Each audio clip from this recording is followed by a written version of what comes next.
L'attrait ne se crie pas, il s'impose. Un homme véritablement attirant n'a pas besoin d'impressionner, car sa simple présence le fait déjà.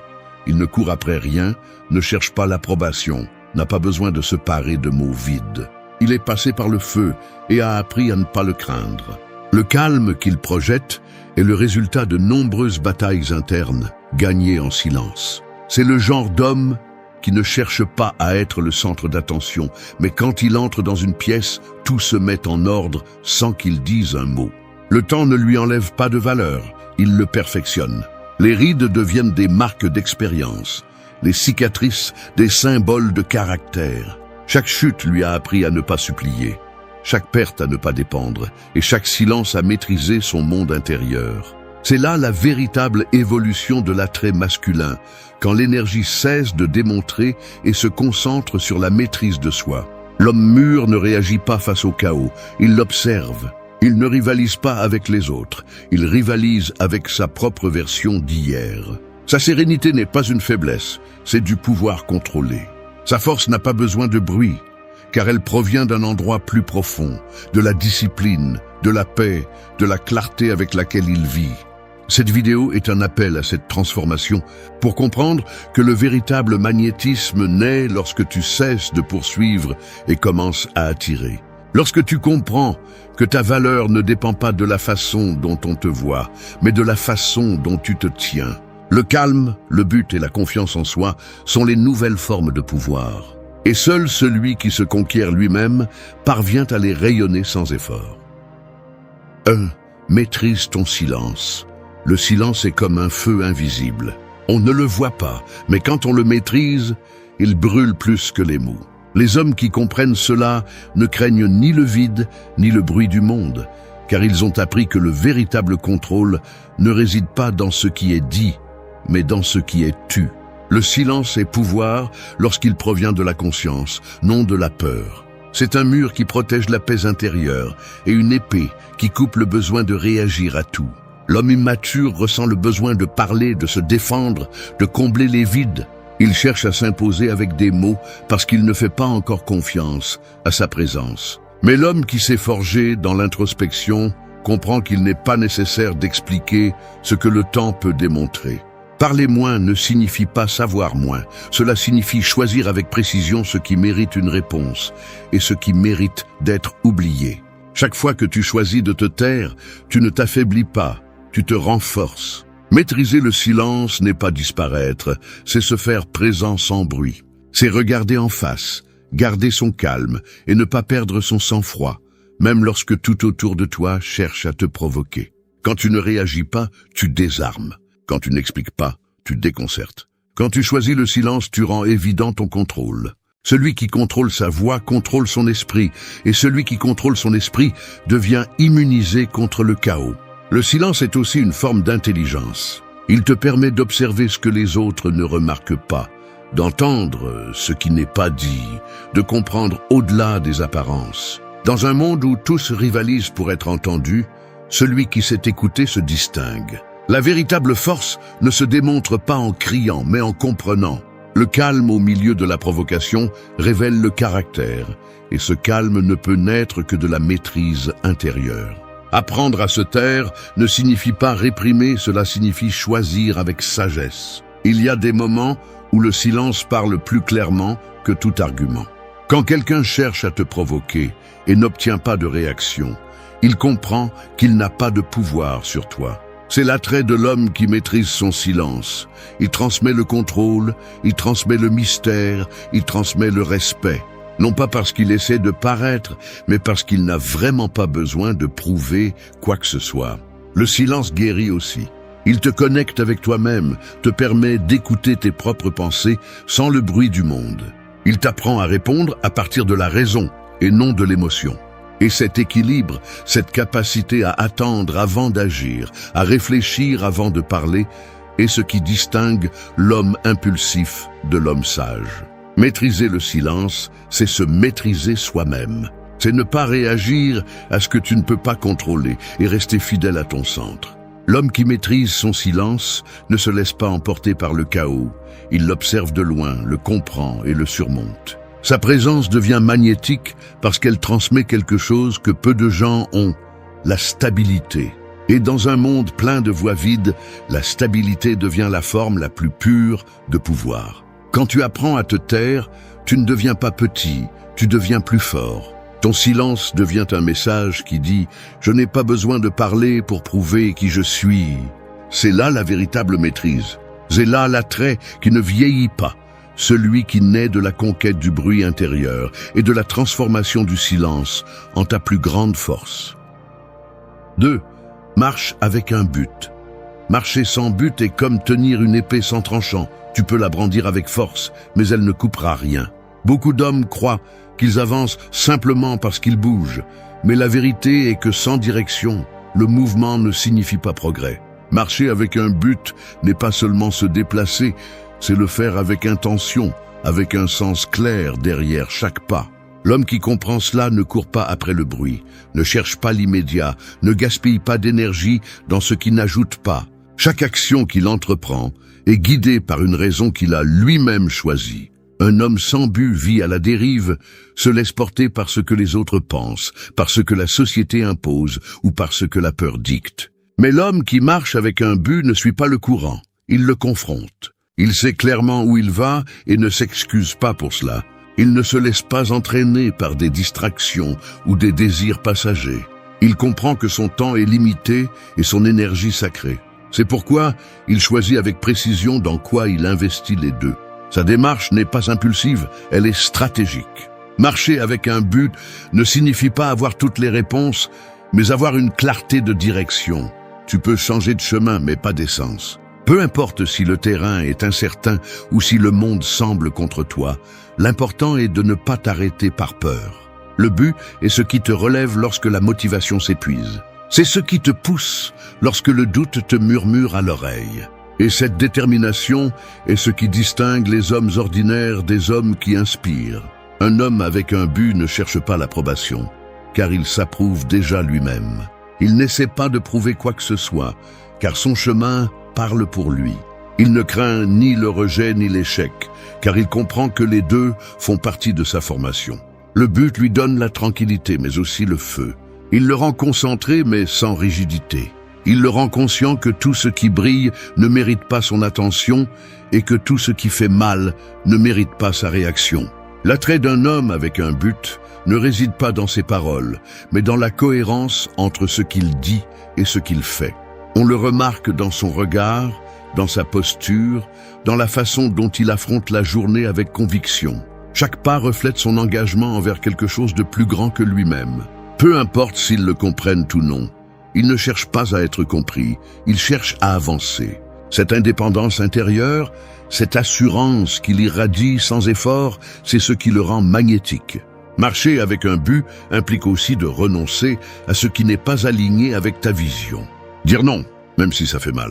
T'éloigner, même s'il te juge. Attendre, même si le monde court. La patience devient une alliée, pas une faiblesse. Car un homme avec un but sait que tout arrive quand ça doit arriver, pas quand il l'exige.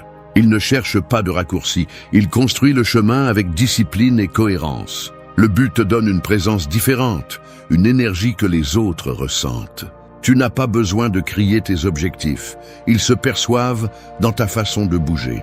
Quand tu marches avec un but, le monde remarque que tu n'es pas perdu, que tu n'improvises pas, que ta vie a une direction. Cette certitude est rare, et c'est pourquoi elle attire. Parce que le but ne se feint pas, il se vit. Et celui qui l'a sans dire un mot devient une référence. Le but ne définit pas seulement ta destination, il définit ton caractère. C'est le feu qui te maintient ferme quand tout semble s'éteindre. Et quand un homme vit ainsi, son chemin laisse une trace, car il ne marche pas pour impressionner, mais pour transcender. 3. Protège ta paix. La paix intérieure est comme une forteresse. Elle ne se construit pas du jour au lendemain, ni ne se maintient sans vigilance. Chaque pensée négative, chaque personne qui draine ton énergie, chaque situation qui te sort de ton centre, essaie de renverser ces murs. C'est pourquoi protéger ta paix n'est pas un acte d'égoïsme, c'est une forme d'intelligence. L'homme qui a compris sa valeur ne permet à personne d'entrer dans son esprit, ni au chaos extérieur de contrôler son état intérieur. Il y a ceux qui sont fiers de leur résistance, de tout supporter, de se taire pendant que le monde les frappe, mais la véritable force n'est pas de résister à ce qui te détruit, mais de t'éloigner de ce qui ne t'ajoute plus rien. Tous les conflits ne méritent pas ton attention, toutes les provocations ne méritent pas de réponse. La paix devient une priorité lorsque tu comprends que ton énergie est finie et ton temps limité. Celui qui vit en se défendant de tout finit par se vider. Celui qui choisit ses batailles grandit en silence. Protéger ta paix, c'est savoir quand te retirer, même si cela te fait paraître distant. C'est garder son calme quand le reste est désespéré, garder son sang-froid quand les autres cherchent à te faire sortir de tes gonds. Cette sérénité ne s'improvise pas, elle se travaille. Elle arrive quand tu apprends à maîtriser tes réactions, quand tu arrêtes de vouloir avoir le dernier mot et comprends que ne pas répondre est aussi une forme de réponse. Il ne s'agit pas de fuir le monde, mais de ne pas laisser le monde vivre en toi. Les personnes qui n'ont pas trouvé la paix cherchent à voler celle des autres. Elles parlent depuis le bruit qui les consume, projettent leur frustration, ont besoin que tu réagisses pour se sentir puissante. Mais quand tu restes calme, tu désarmes leur jeu. Ton calme devient ton bouclier, ton silence ta défense. Personne ne peut contrôler celui qui se contrôle lui-même. Protéger ta paix implique aussi de dire non. Non aux personnes qui apportent toujours du drame, non aux environnements qui te drainent de ton énergie, non aux pensées qui te sabotent. C'est un acte de discipline émotionnelle, pas de froideur. Tu ne peux pas construire un esprit fort si tu l'exposes constamment au désordre. Apprendre à fermer des portes ne te rend pas insensible, cela te rend sage. La société te dira que tu dois endurer, que tu dois être bon, que tu dois céder pour éviter les conflits. Mais il y a un point où céder est te trahir. Ta paix vaut plus que l'approbation de ceux qui ne la comprennent pas. Tu n'as pas besoin de justifier tes limites à personne.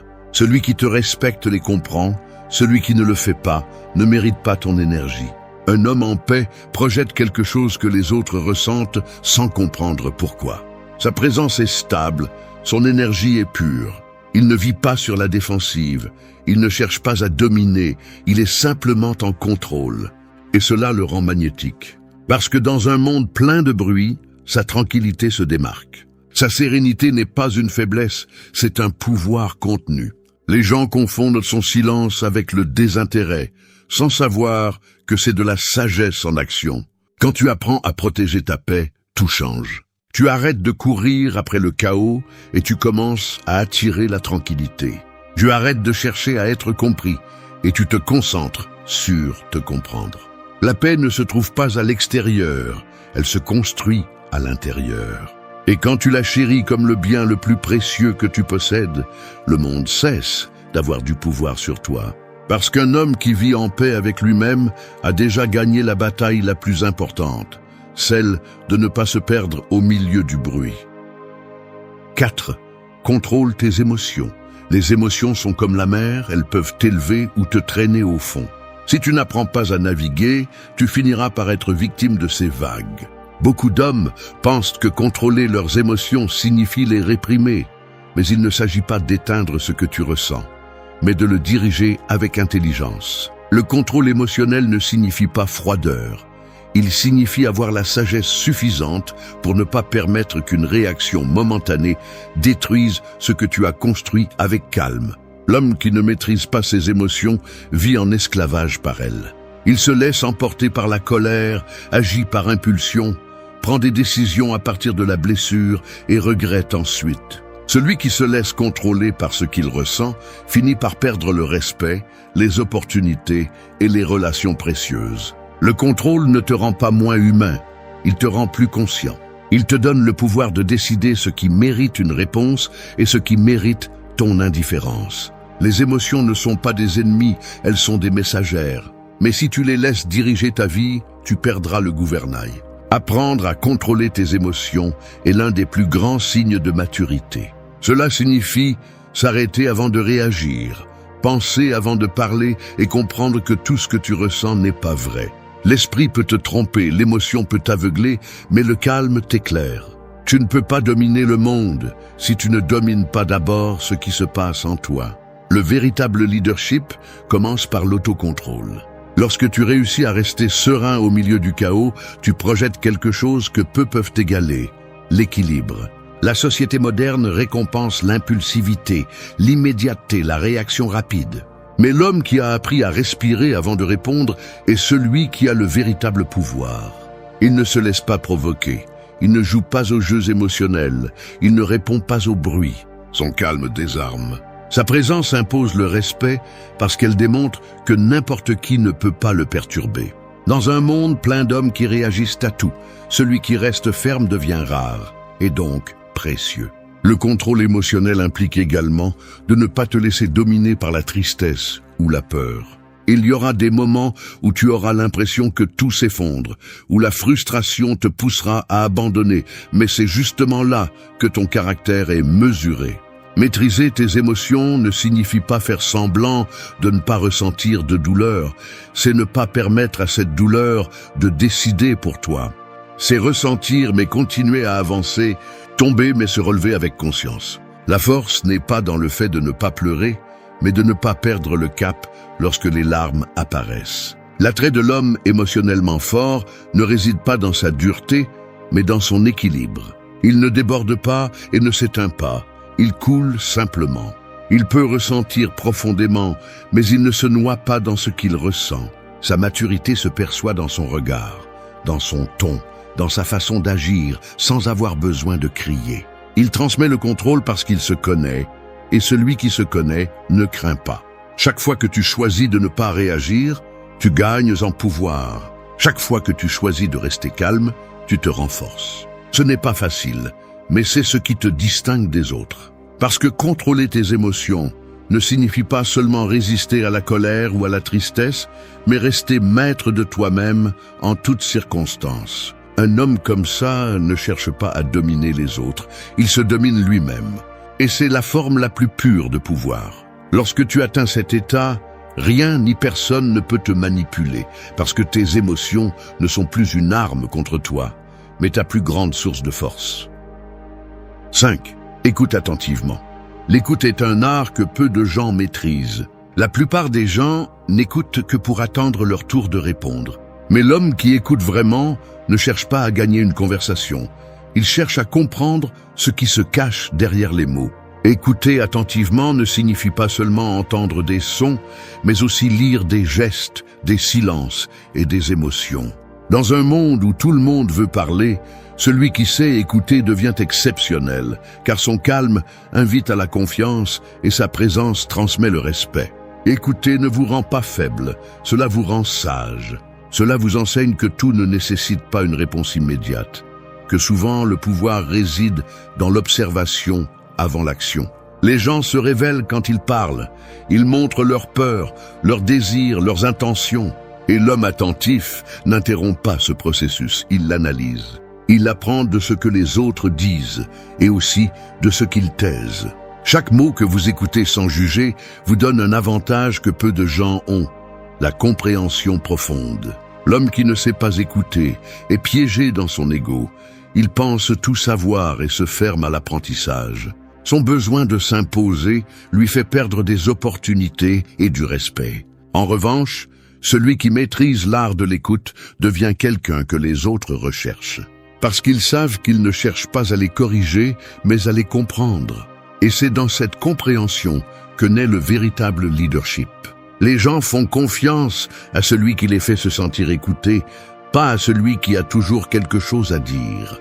Écouter attentivement signifie aussi écouter vos propres pensées, vos émotions et vos impulsions avant d'agir. C'est vous donner de l'espace pour réfléchir avant de décider. C'est comprendre quand quelque chose vous parle depuis la blessure ou depuis la sagesse. Tout ce que vous ressentez n'est pas une vérité absolue. Parfois c'est juste du bruit. L'écoute intérieure vous permet de faire la différence entre les deux, et cela fait la différence entre réagir ou répondre intelligemment. Dans la vie, écouter vous protège. Cela vous permet de lire l'atmosphère, de comprendre les intentions, de détecter les mensonges déguisés en compliments et les vérités qui se cachent entre les lignes. Un homme attentif voit au-delà de l'évident, Il ne se laisse pas manipuler par des mots vides, ni se laisser séduire par des promesses incohérentes. Sa capacité à écouter le rend stratégique, observateur, difficile à tromper. L'attrait de l'homme qui écoute réside dans son énergie calme, dans son regard qui n'interrompt pas, dans sa présence qui donne un sentiment de sécurité. Il n'a pas besoin de dominer la conversation pour avoir du pouvoir. Son pouvoir vient de sa capacité à percevoir ce que les autres ignorent. Alors que tout le monde cherche à être écouté, il écoute et apprend. Et cela l'élève, car dans chaque mot il trouve de l'information, dans chaque silence il trouve la vérité. Écouter attentivement renforce également vos relations. Cela vous rend plus empathique, plus juste, plus sage en répondant. La plupart des conflits naissent de ne pas vraiment écouter. Lorsque vous apprenez à le faire, vous cessez de discuter pour gagner et commencez à communiquer pour comprendre. Et cela vous distingue. Parce que l'homme qui écoute démontre un contrôle émotionnel, une maturité et un respect pour l'autre. L'écoute est l'outil le plus puissant de l'homme conscient. Il lui permet de lire le monde sans parler trop. Il donne un avantage invisible sur ceux qui se noient dans leur propre bruit. Écouter attentivement, c'est maîtriser l'esprit, garder l'ego sous contrôle et agir avec sagesse. C'est le signe le plus silencieux d'intelligence et le reflet le plus clair d'un esprit fort. 6. Vice avec un but. La vie sans but est comme une flèche lancée sans objectif. Elle peut parcourir une grande distance, mais elle n'impactera jamais rien. Beaucoup d'hommes existent, mais peu vivent vraiment. Ils se lèvent, travaillent, répètent des routines, mais derrière chaque action, il n'y a pas de direction, seulement de l'inertie. Vivre avec un but est différent. C'est comprendre que chaque jour, chaque décision, chaque pas a un sens plus profond. C'est arrêter d'agir par obligation et commencer à le faire avec intention.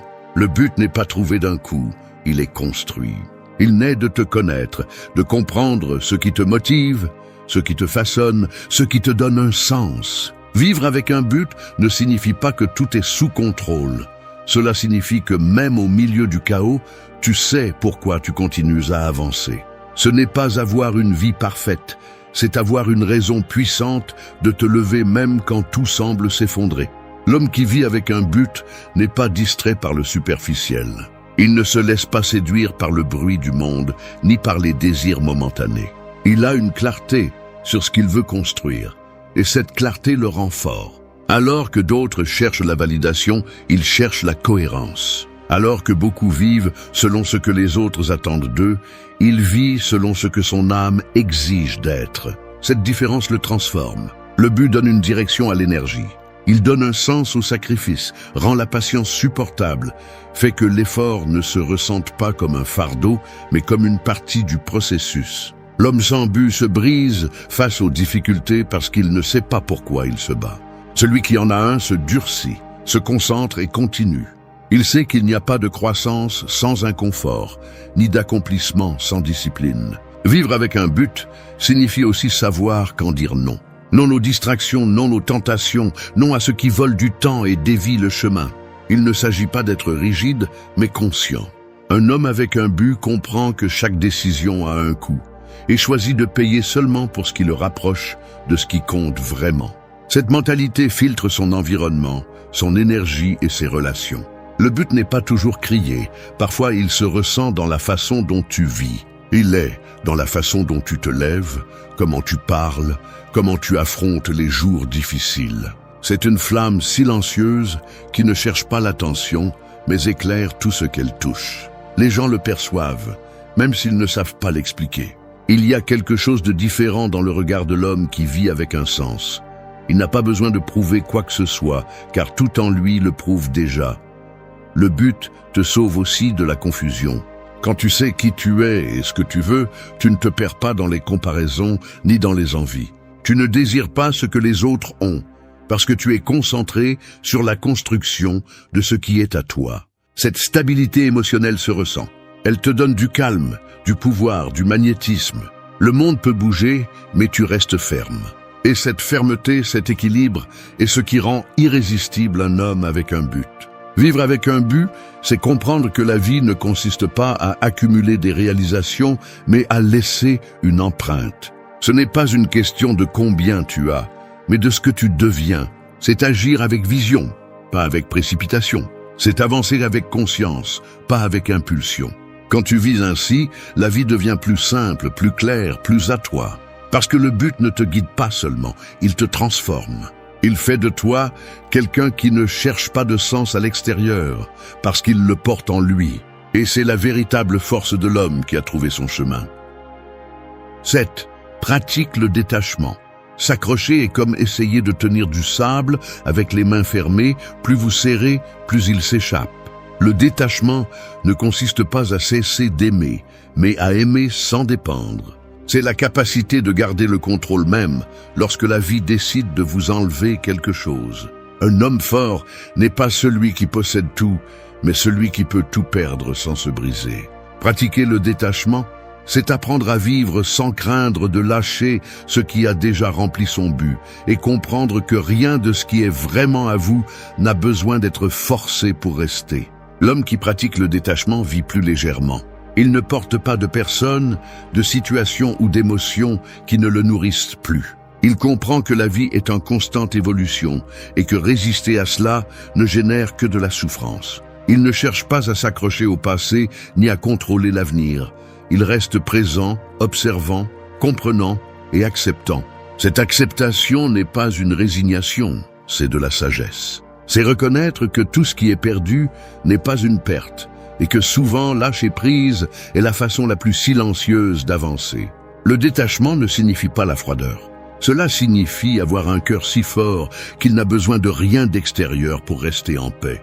C'est pouvoir profiter sans dépendre, être avec quelqu'un sans te perdre, aimer sans perdre ton centre. La dépendance émotionnelle est une prison invisible qui vole l'énergie, la dignité et la liberté. L'homme qui apprend à aimer sans attachement devient magnétique parce que son amour ne naît pas du besoin, mais de l'abondance. Il ne cherche pas à combler des vides, il partage à partir de la plénitude. Pratiquer le détachement implique aussi de renoncer à la nécessité de tout contrôler. L'anxiété d'avoir un contrôle absolu sur les circonstances est une illusion. Les choses changent, les gens changent, et forcer ce qui ne coule plus ne génère que de l'usure. Le détachement est une déclaration silencieuse de pouvoir qui dit « Je me fais confiance à la vie, je fais confiance à ce qui vient ». Quand tu comprends cela, tu te libères de la peur, parce que tu n'as plus besoin que les choses soient comme tu le veux pour te sentir bien. L'attrait de l'homme qui pratique le détachement réside dans son calme. Il ne réagit pas avec désespoir, il ne supplie pas, il ne s'effondre pas. Il observe, analyse et agit avec sérénité. Son énergie transmet de la stabilité. Celui qui le voit sent qu'il n'a besoin de rien ni de personne pour se sentir complet. Cette indépendance intérieure n'est pas de l'arrogance, c'est de la maîtrise personnelle. Dans un monde où tout le monde cherche à appartenir, celui qui peut être seul et en paix devient une rareté. Le détachement se pratique aussi avec les pensées. Arrête de t'accrocher à ce qui aurait pu être, aux erreurs du passé ou au jugement des autres. C'est libérer ton esprit du poids inutile et créer de l'espace pour la clarté. Plus tu te détaches de ce que tu ne peux pas changer, plus tu as de contrôle sur ce que tu peux construire. C'est la paradoxe du détachement. Plus tu lâches, plus tu acquiers de pouvoir. La vie devient plus claire lorsque tu apprends à ne pas retenir ce qui s'en va, ni à forcer ce qui ne convient pas. Chaque chose a son cycle, chaque personne son temps, chaque expérience son but. L'homme mature ne s'accroche pas, il remercie, apprend et continue. Le détachement t'apprend à profiter sans peur, à aimer sans chaîne et à perdre sans t'effondrer. Parce que ce qui compte vraiment ne part pas, il se transforme. Et celui qui comprend cela n'a plus peur de la perte, car il a trouvé quelque chose que personne ne peut lui enlever, la liberté intérieure. Le détachement ne t'éloigne pas du monde, il te rapproche de toi-même. Il te rend plus conscient, plus fort et plus authentique. Parce que le vrai pouvoir n'est pas dans la rétention, mais dans le lâcher-prise avec paix. 8. Inspire par ta présence. Il y a des personnes qui n'ont pas besoin de parler pour être mémorables, leur simple manière d'être suffit. La présence d'un homme peut en dire plus que ses mots, plus que ses gestes, plus que toute tentative d'impressionner. Inspiré par ta présence, ne s'agit pas de charisme superficiel, ni de forcer l'admiration, mais de projeter l'authenticité et le calme. C'est ce type d'énergie qui se ressent sans explication, celle qui se perçoit quand quelqu'un a traversé le feu de ses propres batailles et en est sorti plus conscient, plus fort, plus serein. La véritable présence ne se construit pas avec l'apparence ni avec le bruit, elle se forge dans le silence. C'est le résultat d'années de maîtrise de soi, de discipline, d'échecs assumés et de victoires silencieuses. C'est l'empreinte de celui qui a appris à dominer son esprit et ses émotions. L'homme qui inspire par sa présence ne cherche pas à être le centre, mais finit par l'être parce qu'il transmet l'équilibre, la paix, la certitude. Dans un monde où les gens cherchent à être vus, lui, il est simplement. Inspiré par ta présence signifie vivre en cohérence. Que tes actions parlent de toi-même quand tu n'es pas là. Que ta parole ait du poids parce que tu la respectes. Que ton regard reflète la vérité parce que tu ne feins pas. Que ton comportement reste ferme, peu importe qui te regarde. Il ne s'agit pas d'être parfait, mais d'être réel. Les gens ressentent quand quelqu'un agit avec authenticité. Et cette honnêteté génère un respect immédiat. Ce genre de présence ne s'achète pas, ne se copie pas, elle se gagne. Elle se construit chaque jour, avec de petits actes d'intégrité, avec la façon dont tu affrontes les moments difficiles, avec le calme que tu gardes quand les autres perdent le leur.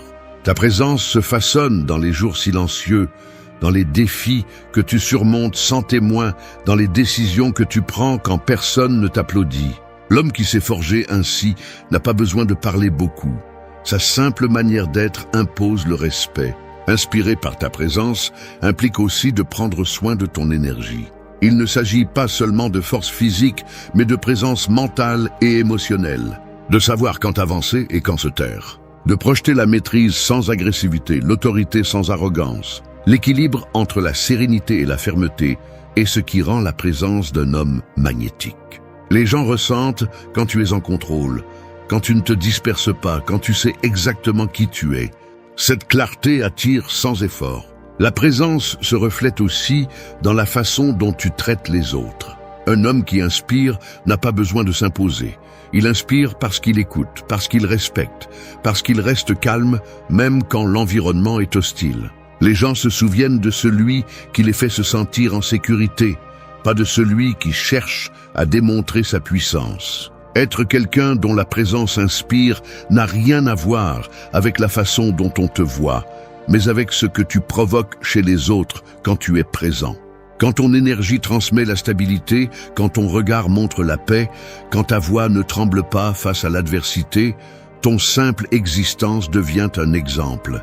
Tu n'as pas besoin de convaincre, ta vie devient ton argument. Inspiré par ta présence signifie vivre de telle manière que même en silence, tu laisses une trace. Que les autres se demandent ce qui te donne tant de calme, ce qui te garde si centré, comment tu peux garder ton sang-froid quand les autres s'effondrent. C'est le résultat de la maîtrise de soi, du travail interne, qui ne se voit pas mais se ressent. Parce que la véritable inspiration ne naît pas de ce que tu dis, mais de ce que tu irradies. Quand tu atteins ce niveau, ta présence n'est plus seulement la tienne. C'est une force qui élève les autres sans que tu aies à lever le petit doigt. Le destin ne frappe pas sans raison. Il ne forge avec le feu que ce que l'âme a besoin de durcir. Parfois, la vie semble te briser, mais en réalité, elle ajuste tes pièces, te mettant exactement là où tu dois être, même si tu ne le comprends pas sur le moment. Tout ce qui fait mal, tout ce que tu as perdu, tout ce qui te confond encore, fait partie d'un plan qui ne se révèle que lorsque tu apprends à regarder calmement. Il n'y a pas d'accident, il n'y a pas de coïncidence. Chaque rencontre, chaque retard, chaque silence a un but caché. Le problème, c'est que beaucoup désespèrent avant de voir le sens. Ils pensent que le chaos est une punition, alors qu'en réalité, c'est le langage que la vie utilise pour te réveiller. Rien n'est détruit sans raison. Quand quelque chose se brise, ce n'est pas pour te détruire, mais pour nettoyer ce qui ne soutient plus ton évolution.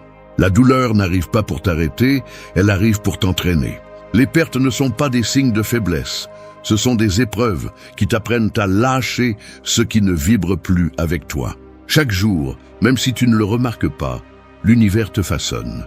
Et si tu résistes, le processus devient plus dur.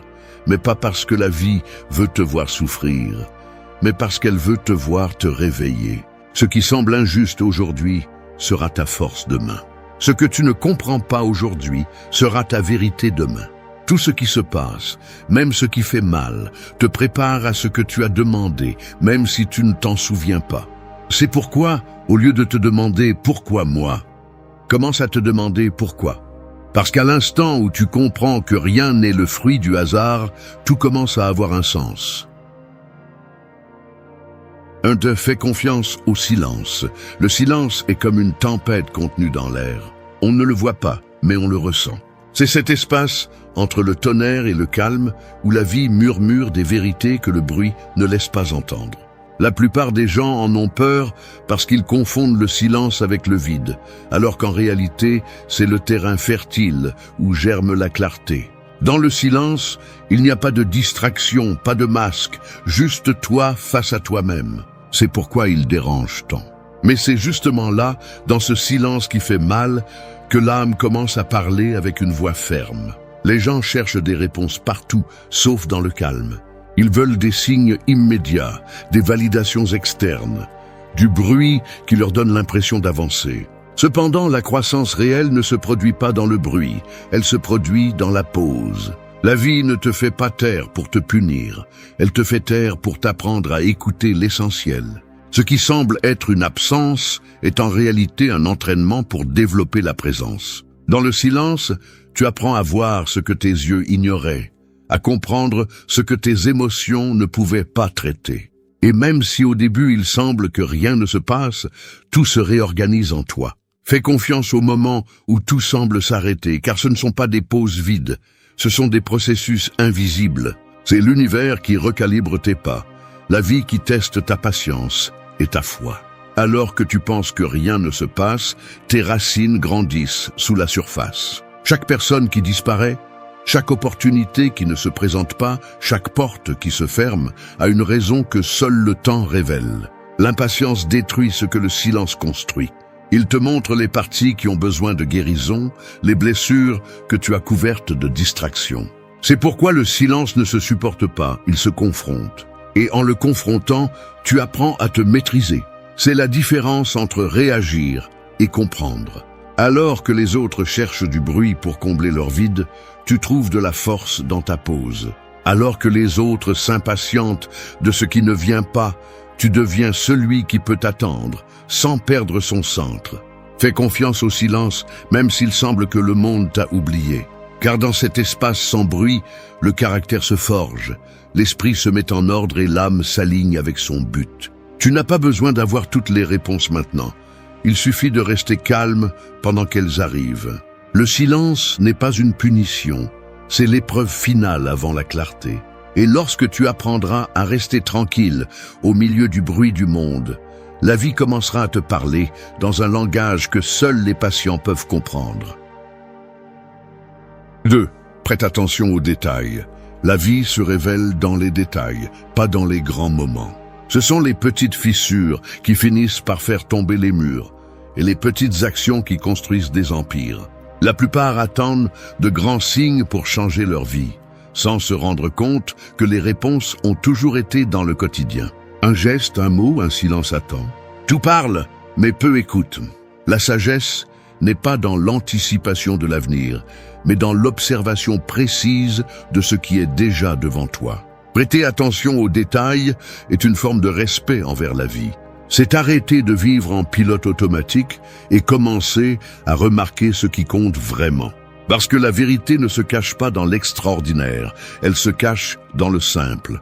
Chaque jour est plein de signes que tu ignores. Quand quelqu'un s'éloigne sans explication, quand une opportunité ne se présente pas, quand un imprévu t'oblige à t'arrêter, tout a une raison. Mais tu es tellement occupé à chercher des réponses immédiates que tu oublies de regarder les nuances. L'impatience te rend aveugle, la hâte te rend superficiel.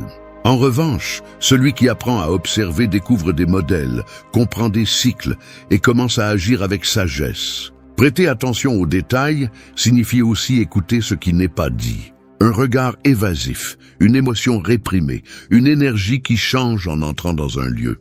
Tout cela communique, et quand tu prêtes attention, tu te rends compte que rien n'est le fruit du hasard, que les gens montrent leur vérité sans prononcer un seul mot, que l'univers te prévient avant chaque chute, mais tu choisis de l'ignorer par confort ou par peur. Commence à observer ton environnement avec une attention consciente, non pas pour contrôler, mais pour comprendre. Chaque erreur répétée a un détail que tu n'as pas vu. Chaque conflit a une leçon que tu n'as pas écoutée. Chaque jour, la vie t'envoie des rappels déguisés en routine. Mais si tu n'es pas présent, si tu n'es pas éveillé, tu continueras à répéter les mêmes leçons jusqu'à ce que tu les apprennes. Ne ignore pas les petits avertissements que la vie t'envoie. La fatigue constante, l'anxiété silencieuse, le sentiment de vide après certaines rencontres. Tout cela sont des messages qui te poussent à ajuster ta trajectoire. Le sage n'attend pas le désastre pour changer, il l'anticipe en lisant les signes sur le chemin. Prêter attention aux détails n'est pas une obsession, c'est être conscient. C'est comprendre que la perfection n'existe pas, mais l'attention peut te rapprocher de l'harmonie. Quand tu apprends à voir au-delà de l'évident, tu découvres que les détails sont le langage secret du destin. Et celui qui maîtrise ce langage n'a pas besoin de certitude, car il voit venir les changements avant qu'ils n'arrivent. 3. Apprends de la douleur. La douleur est cet enseignant que personne ne veut, mais que tout le monde finit par écouter. Elle n'arrive pas avec des fleurs ni des promesses, elle arrive avec des coups. Elle te déchire le confort, te retire ce que tu prenais pour acquis et te laisse face à un miroir que tu ne peux pas éviter de regarder.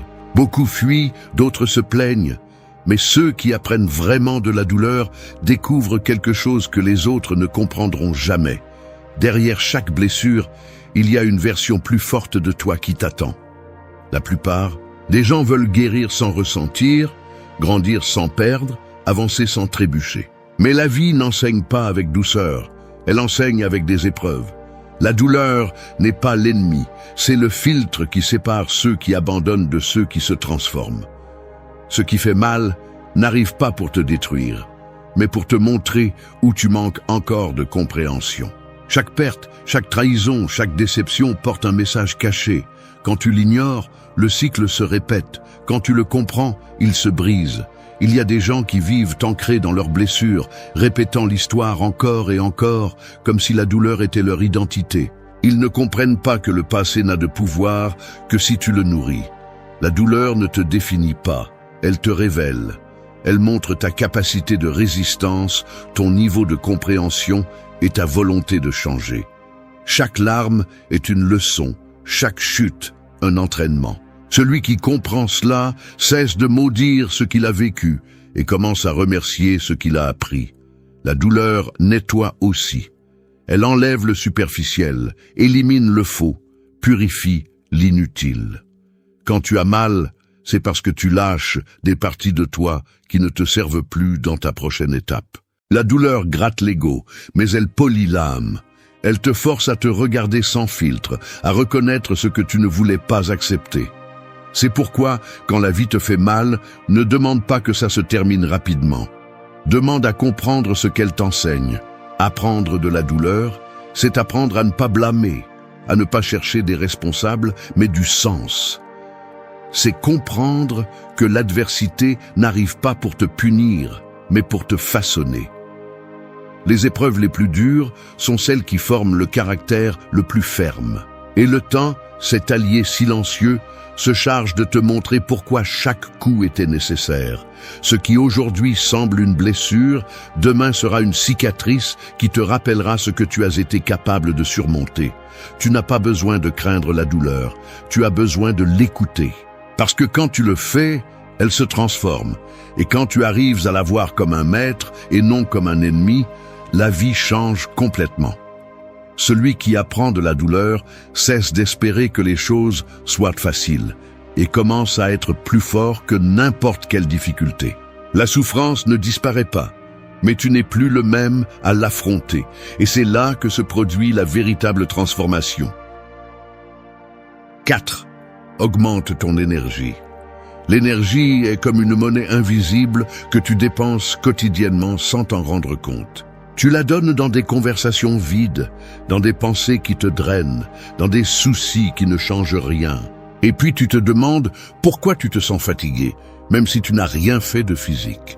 Ce n'est pas le corps qui s'épuise, c'est l'âme qui se dégrade dans ce qui n'a pas de sens. Augmenter ton énergie n'est pas quelque chose de mystique, c'est apprendre à diriger ton attention vers ce qui te renforce plutôt que vers ce qui te consume. Chaque pensée est un investissement. Chaque émotion est un choix. Si chaque jour tu livres ton esprit à la peur, à la colère, à la comparaison ou au drame des autres, tu donnes l'énergie que tu pourrais utiliser pour construire ta vie. La plupart ne le remarquent pas, mais chaque mot qu'ils prononcent et chaque pensée qu'ils répètent façonnent leur destin. L'énergie que tu émets crée la réalité à laquelle tu es confronté. C'est pourquoi certains avancent avec fluidité, tandis que d'autres ont l'impression que tout se complique. Ce n'est pas une question de chance, c'est une question de fréquence. Augmenter ton énergie commence par quelque chose de simple, mais de puissant. Choisir à quoi tu prêtes attention. Là où tu mets ton focus, tu mets ta force. Si tu vis en observant les manques, tu attireras plus de vide. Si tu décides de regarder les opportunités, tu commenceras à remarquer des portes que tu ne voyais pas avant. Le changement ne se produit pas à l'extérieur, il se produit dans ta vibration interne. Et cela ne peut être accompli que lorsque tu arrêtes de nourrir des pensées qui ne te servent pas. L'esprit est comme un jardin. Si tu le remplis de déchets, n'attends pas de fleurs. Mais si tu en prends soin, si tu surveilles ce que tu sèmes, il fleurira inévitablement.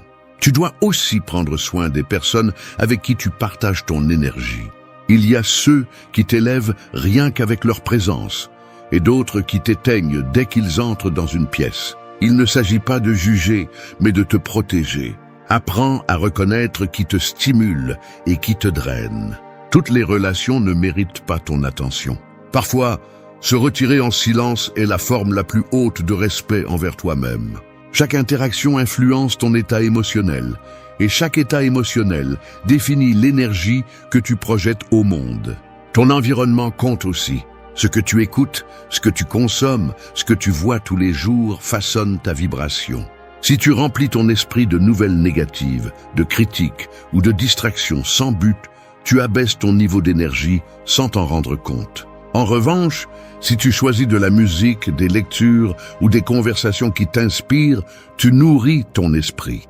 Tu ne peux pas espérer te sentir bien en vivant entouré de ce qui t'éteint. Commence à être conscient de ce que tu émanes. Ton ton, ta posture, ta façon de parler reflètent le niveau de ton énergie. Les personnes qui vibrent haut n'ont pas besoin de le dire, on le ressent. Elles dégagent de la confiance, de la clarté et de la direction. Non pas parce que tout leur réussit, mais parce qu'elles ne se gaspillent plus dans ce qu'elles ne peuvent pas contrôler. Augmenter ton énergie est une décision quotidienne. 5. Brise tes cycles. Chaque vie se répète comme une horloge cassée, indiquant la même heure encore et encore. Tu changes de lieu, tu changes de visage, mais le modèle est toujours là, déguisé sous d'autres noms. Ce ne sont pas les circonstances qui se répètent, c'est toi qui répètes ta réaction à ces circonstances. Tant que tu n'as pas compris la leçon, le cycle revient. C'est comme si la vie te disait fermement « tu ne l'as pas encore appris ». Et la plupart, au lieu d'écouter, se plaint de sa malchance sans se rendre compte que ce n'est pas le destin, c'est l'habitude. Briser un cycle ne consiste pas à changer l'extérieur, mais à regarder à l'intérieur. Tout ce qui se répète a une racine interne, une émotion non traitée, une croyance que tu n'as pas défiée, une blessure qui gouverne encore tes décisions. Tu changes de travail, mais tu finis avec le même vide. Tu changes de partenaire, mais tu revives les mêmes conflits. Rien ne change vraiment, parce que tu ne changes pas. Les cycles sont des miroirs, pas des punitions. Ils sont là pour te montrer à quel point tu te trahis encore. La première étape pour les briser est d'arrêter de blâmer. Il n'y a pas d'ennemis externes, il y a des modèles internes que tu projettes dans chaque expérience. Si tu attires le même type de personnes, c'est parce qu'il y a une partie de toi qui vibre à cette fréquence. Ce n'est pas de la magie, c'est de l'inconscience. Ce que tu ne guéris pas, tu le répètes. Et tant que tu n'as pas le courage de l'affronter, tu resteras coincé dans la même histoire avec différents personnages. Briser un cycle exige aussi de la douleur. Pas celle qui te détruit, mais celle qui purifie. Lorsque tu choisis de faire les choses différemment, le corps et l'esprit résistent, parce que le vieux moi veut rester aux commandes. Mais si tu cèdes à cet inconfort, tu reviens à la même chose. Le vrai changement ne se sent pas confortable, il se sent comme une perte. C'est pourquoi peu de gens y parviennent. Ils préfèrent la souffrance connue plutôt que le silence du changement. Observe tes répétitions avec froideur, pas avec culpabilité, mais avec curiosité. Chaque dispute, chaque échec, chaque erreur récurrente te montre quelque chose que tu n'as pas maîtrisé. La vie ne progresse pas avec toi, jusqu'à ce que tu apprennes à réagir différemment. Si tu réponds toujours avec colère, la patience sera la leçon. Si tu choisis toujours la facilité, la discipline sera le défi. Les cycles ne se brisent pas avec le désir, ils se brisent avec l'action consciente. Le stoïcisme enseigne que rien ne change à l'extérieur si rien ne change à l'intérieur. Tu ne peux pas avancer en portant l'histoire qui te maintient au même point. Le passé ne se répète que lorsque tu continues à le traîner. Briser tes cycles est une déclaration de pouvoir. Tu n'es plus l'esclave de ce que tu étais, tu choisis maintenant qui tu seras. Et quand tu prends cette décision, la vie le remarque et l'horloge cassée commence enfin à bouger. 6. Utilise la chute à ton avantage. Tomber ne signifie pas toujours perdre, parfois cela signifie se réveiller. Chaque chute est comme une fissure dans le sol de ton orgueil, une fracture qui révèle ce qui était caché sous la surface. Elle te fait toucher le fond, mais elle te montre aussi que ce fond n'est pas la fin, mais le point d'où tu peux te propulser avec plus de force. Le problème est que beaucoup tombent et restent là, regrettant ce qui a été, au lieu d'utiliser cette chute comme carburant pour renaître. L'erreur n'est pas de trébucher, mais de ne pas apprendre de la chute. La vie ne punit pas, elle corrige. Elle te retire ta stabilité pour te rappeler que tu avais cessé de grandir. Et même si ça fait mal, cette chute te ramène à l'essentiel. Ce qui fait mal te recentre. Elle te force à regarder ce que tu avais ignoré, à ajuster ta trajectoire, à redéfinir ta valeur. Chaque fois que la vie te renverse, elle te donne une opportunité de te reconstruire, avec plus de clarté et de but. Mais si tu choisis de rester au sol, le coup aura été vain. Utiliser la chute à ton avantage, c'est avoir la maturité d'accepter que tout ne se passera pas comme tu l'espères. C'est comprendre que l'échec n'est pas l'ennemi du succès, mais son professeur le plus exigeant. Chaque fois que tu échoues, la vie te montre quelles parties de toi ont besoin de se renforcer. Les chutes révèlent tes faiblesses, mais elles réveillent aussi ta résilience. Ce sont des miroirs qui ne mentent pas. Ils te montrent jusqu'où va ta force quand tout s'effondre. Il y a ceux qui tombent et se plaignent de l'injustice, et il y a ceux qui tombent et observent ce que le sol leur enseigne. La différence est dans la perspective. Si tu vois la chute comme une perte, tu t'enfonces. Si tu la vois comme une leçon, tu grandis. Personne ne devient sage dans le confort. La sagesse naît des coups. Chaque erreur a une instruction cachée, et chaque obstacle contient la graine de la croissance. Mais seul celui qui se relève les yeux ouverts peut la voir. Quand tu tombes, ne te précipite pas pour te relever par orgueil. Reste un moment sur ce sol, écoute ce que le silence te dit. Demande-toi quelle partie de toi s'est vraiment effondrée. Était-ce ton plan ou ton ego? Parfois, la vie te fait tomber pour te débarrasser de ce dont tu n'as pas besoin, pour te vider de poids inutiles et te préparer à quelque chose de plus grand. Le sol est inconfortable, mais il enseigne l'humilité. Utiliser la chute à ton avantage, c'est apprendre à ne pas la craindre. Avoir confiance en ce que si le chemin t'a renversé, il te montre aussi le prochain pas. La chute ne détruit pas celui qui sait apprendre, elle le propulse. Parce que le véritable échec n'est pas de tomber, mais de ne pas comprendre pourquoi tu l'as fait. Quand tu réussiras à regarder en arrière, sans rancune, sans honte et sans peur, tu auras transformé la chute en le point où a commencé ton ascension. 7. Lâche ce qui pèse. Marcher avec le passé sur le dos, c'est comme essayer de courir avec une valise pleine de pierres. Chaque souvenir non résolu, chaque rancune, chaque peur devient un poids invisible qui t'empêche d'avancer.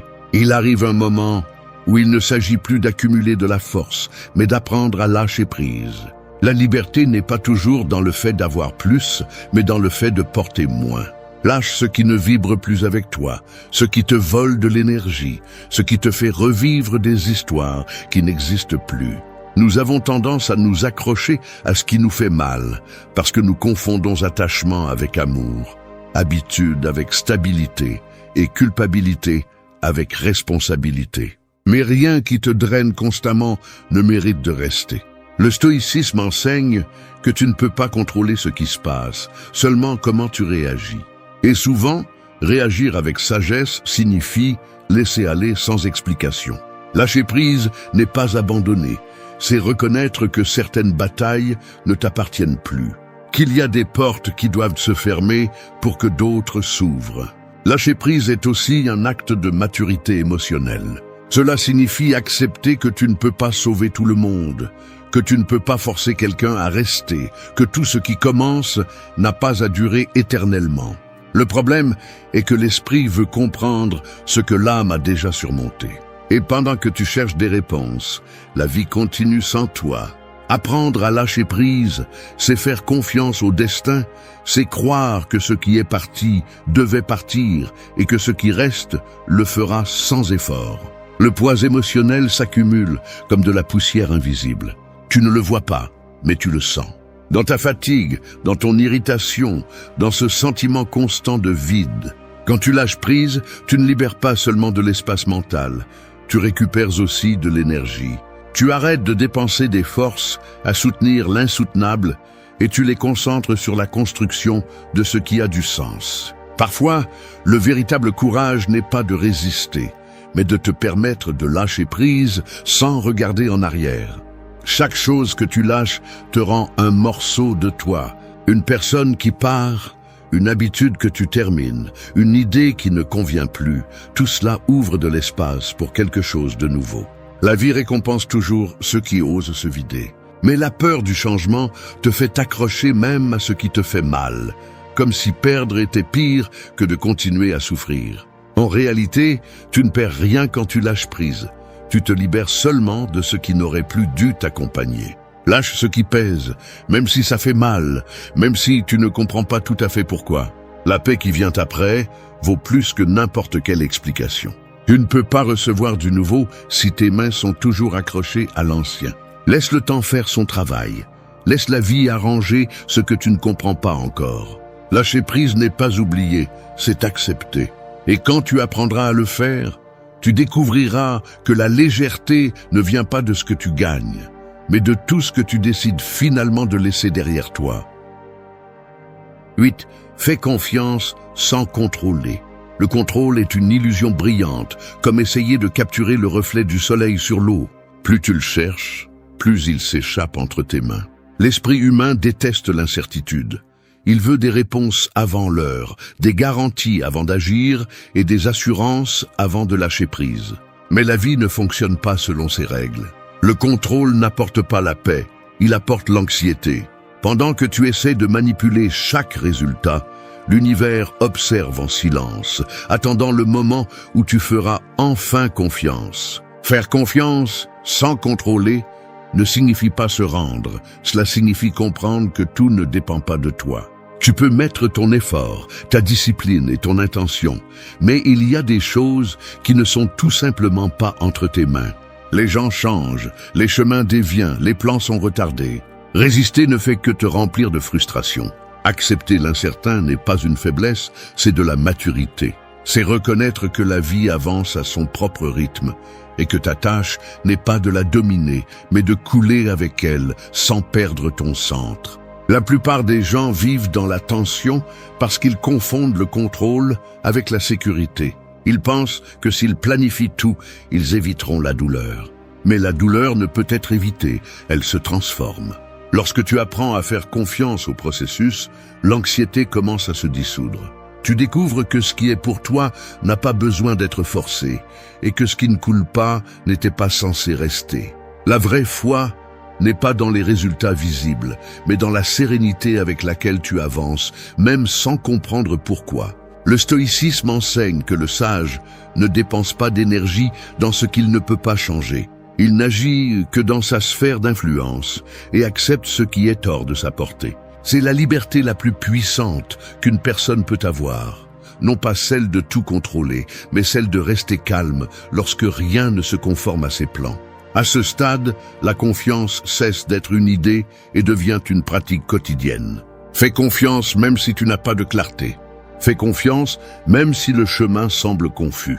La vie ne te demande pas de voir toute la carte, juste de faire le prochain pas avec foi. Si tu le fais, les pièces commencent à s'emboîter d'elles-mêmes. Le contrôle cherche des certitudes, mais la confiance crée des résultats. Tant que tu essaieras de manipuler le temps, tout sera retardé. Mais quand tu apprends à attendre sans perdre le cap, les choses commencent à bouger en ta faveur. Tu n'as pas besoin de tout comprendre, juste d'arrêter de lutter contre l'inévitable. Ce qui te revient arrivera sans que tu aies à le pousser, et ce qui ne te revient pas s'évanouira de lui-même. Faire confiance sans contrôler n'est pas de la passivité, c'est de la sagesse. C'est agir avec fermeté, mais lâcher prise avec foi. C'est le calme au milieu du chaos, la paix au milieu de l'attente. Et quand tu réussiras à le faire, la vie commencera à te répondre avec la même confiance que tu lui donnes. Vise avec un but. La vie sans but est comme un bateau sans gouvernail, il bouge mais n'avance pas. Chaque jour passe, mais rien ne change vraiment. Tu te lèves, tu fais la même chose, tu accomplis des routines, tu survis plutôt que de vivre. Et petit à petit, sans t'en rendre compte, l'apathie se déguise en stabilité et la résignation en maturité. Vivre avec un but n'est pas avoir tout planifié, c'est savoir pourquoi tu fais ce que tu fais. C'est se réveiller avec l'intention d'avancer vers quelque chose qui te transcende, quelque chose qui te maintient ferme, quand tout le reste s'effondre. Le but ne se trouve pas à l'extérieur, il se construit à l'intérieur. Il n'apparaît pas soudainement, il se révèle lorsque tu commences à agir avec cohérence. Quand tes décisions reflètent tes valeurs, quand ton effort a une direction, quand ta vie cesse de tourner autour de l'approbation et commence à se diriger vers ce qui te donne un sens. La plupart des gens cherchent un but dans ce qu'ils peuvent obtenir, sans comprendre que le véritable but naît de ce qu'ils peuvent donner. Il ne s'agit pas de combien tu accumules, mais de combien tu apportes au monde avec ce que tu es. Vivre avec un but est aussi une forme de discipline. Cela signifie faire ce que tu sais que tu dois faire, même quand tu n'en as pas envie. Tu ne te sentiras pas inspiré tous les jours, mais si tu as un but clair, tu sauras pourquoi il vaut la peine de continuer. Le but transforme la difficulté en entraînement et la fatigue en signification. Quand tu as un pourquoi, tu supportes n'importe quel comment. Beaucoup attendent que la vie leur donne la motivation pour commencer, mais la motivation arrive après l'action. Le but te donne une direction quand l'émotion disparaît. Il te rappelle que tout ce qui brille n'est pas important, que l'essentiel fait rarement du bruit, et que si tes objectifs ne naissent pas de l'intérieur, tu finiras par courir après ce qui ne comble pas. Le but est cette boussole interne qui te guide, même quand le brouillard t'empêche de voir le chemin. Vivre sans but te rend vulnérable à la distraction. Tu deviens une proie facile pour l'urgent, le superficiel, ce qui ne laisse pas de traces. Mais celui qui vit avec un but ne se laisse pas entraîner par le bruit. Il sait quand dire non, il sait quand s'arrêter et quand avancer. Son focus ne dépend pas de la reconnaissance ni du résultat immédiat, mais de la satisfaction de construire quelque chose qui transcende. Le stoïcisme enseigne que le sens de la vie n'est pas d'éviter la souffrance, mais de l'utiliser pour te renforcer. Tout ce que tu fais avec un but t'élève, même ce qui est difficile, parce que le but n'est pas une destination, c'est une façon de vivre. Quand tu trouves cette raison qui te motive, chaque jour devient une opportunité de servir, de grandir et de laisser une empreinte. Et à ce moment-là, la vie cesse de se sentir comme un fardeau et commence à se sentir comme une mission. 10. Tout a un sens. Parfois, la vie semble être un puzzle sans instruction, avec des pièces qui ne s'emboîtent pas et des moments qui semblent n'avoir aucune logique.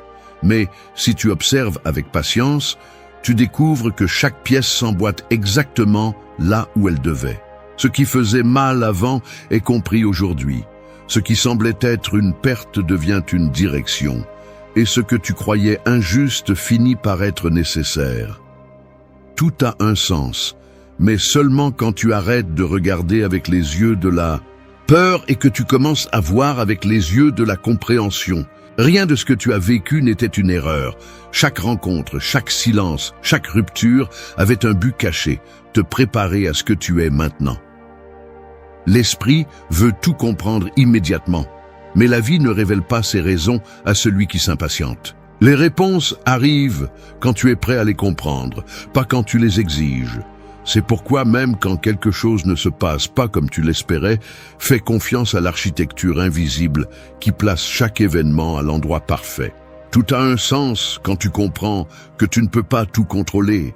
Les retards, les chutes, les adieux, les vides ne sont pas des punitions. Ils font partie de l'entraînement. Ils te façonnent en silence, te durcissent sans te détruire, te préparent sans te prévenir. La douleur est le ciseau qui sculpte ton caractère. La perte est la pause qui te redirige, l'attente est l'épreuve qui t'apprend la patience. Si tu regardes en arrière avec attention, tu remarqueras que chaque chapitre de ta vie t'a amené ici, même ceux que tu jurais ne pas pouvoir surmonter. La vie ne se trompe pas. Elle travaille simplement à un rythme que ton esprit ne comprend pas. Tout ce qui arrive a une raison qui se révèle tôt ou tard. Parfois, les réponses arrivent enveloppées de douleur, d'autres fois en silence, mais elles arrivent toujours. Et quand tu comprends enfin pourquoi quelque chose s'est passé, il ne reste plus de ressentiment, seulement de la gratitude, parce que tu découvres que rien n'était une perte, seulement une transformation. Vivre à partir de cette compréhension change tout. Tu arrêtes de te demander pourquoi les choses se sont passées et tu commences à te demander pourquoi. Tu arrêtes de te blâmer, de résister, de t'accrocher. Tu commences à couler avec la certitude que même le chaos a un ordre. Le stoïcisme enseigne que l'acceptation du cours des événements est de vivre en harmonie avec la nature. Quand tu le fais, la souffrance se dissout parce que tu comprends que tu n'es pas en guerre avec la vie, mais que tu marches à ses côtés. Tout a un sens, même si tu ne le vois pas maintenant. Chaque personne qui arrive t'enseigne, chaque perte te libère, chaque obstacle te renforce. L'existence ne te punit pas, elle t'éduque. Ce qui fait mal aujourd'hui sera ta sagesse demain. Et quand tu comprendras cela, tu arrêteras de chercher des réponses dans le bruit et tu commenceras à faire confiance au silence. Parce que seul, celui qui accepte que tout a un but peut vivre avec une véritable paix. Nous vivons entourés de personnes qui parlent joliment, mais agissent de manière vide. Des gens qui disent « tu peux me faire confiance », tout en planifiant comment utiliser ta confiance à leur avantage. Qui promettent d'être là, mais disparaissent toujours quand tu en as le plus besoin. Tu ne le remarques pas au début, parce que les mots sonnent bien, semblent sincères, réconfortent même. Mais avec le temps, tu comprends que beaucoup ne cherchent pas la connexion, ils cherchent le contrôle. Et c'est là que tu dois te réveiller. Parce que celui qui parle beaucoup et démontre peu ne veut pas une relation authentique, il veut un public qui l'admire. Les mots sont le déguisement le plus utilisé du siècle. Tout le monde peut dire « je suis différent, je ne suis pas comme les autres, je ne te décevrai jamais ». Mais la cohérence ne s'annonce pas, elle se démontre. Et dans un monde où tout le monde parle d'authenticité, les véritablement authentiques ne le disent plus, ils le vivent. C'est pourquoi cette vidéo ne prétend pas t'apprendre à te méfier, mais à observer. Parce que la différence entre la naïveté et la sagesse est d'apprendre à voir au-delà du discours, à remarquer qui agit quand les lumières s'éteignent. Ici, nous ne parlerons pas de cynisme ou de ressentiment, nous parlerons de clarté. De comment regarder calmement pendant que les autres se précipitent pour parler. De comment distinguer celui qui promet de celui qui tient, celui qui aime de celui qui manipule, celui qui dit « je te comprends » de celui qui est vraiment présent. 8 leçons pour reconnaître la vérité derrière les gestes et les phrases. Parce que lorsque tu apprends à observer sans te laisser aveugler par les mots, tu découvres que l'authenticité ne s'écoute pas, elle se voit. 1. Observe plus que tu n'écoutes. Le silence révèle ce que les mots tentent de cacher. C'est comme une lampe allumée au milieu d'une pièce sombre. Elle éclaire ce que le bruit déguise. Alors que beaucoup se laissent impressionner par ce que quelqu'un dit, ceux qui comprennent vraiment l'être humain regardent au-delà du son, vers le langage qui n'est pas prononcé. Parce que tout le monde peut parler, mais tout le monde ne peut pas soutenir par des actions ce que sa bouche promet. Écouter l'était facile. Observer nécessite de l'attention, de la patience et un esprit éveillé. Les personnes inauthentiques se trahissent dans les petits détails, dans les contradictions que leur discours ne parvient pas à couvrir. Ils promettent la fidélité, mais évitent quand vient le moment de la démontrer. Ils parlent de valeurs, mais les changent selon leur convenance. Ils disent « je te soutiens » et à la première erreur, ils disparaissent sans laisser de traces. Celui qui observe calmement apprend que les mots ne sont qu'une partie de la vérité, et souvent la moins fiable. Le corps, le ton, les silences et les actions sont les véritables traducteurs de l'âme. Si tu veux connaître quelqu'un, ne te concentre pas sur ce qu'il répète, mais sur sa réaction lorsqu'il n'a pas le temps de penser à sa réponse. Observer plus qu'écouter ne signifie pas devenir froid ou paranoïaque. Cela signifie devenir conscient. Parce que lorsque tu apprends à regarder attentivement, tu découvres des modèles.